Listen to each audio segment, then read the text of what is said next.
যে পাথর হয়, সেই পাথর চিরে সুখের নদী বয়। কত ঝড় সয়ে মাটি যে পাথর হয়, সেই পাথর চিরে সুখের নদী বয়। নদীটা দেখে সবাই, পাথর দেখে না।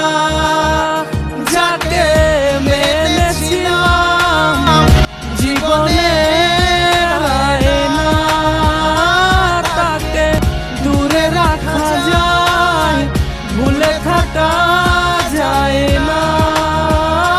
যাকে মেনেছিলাম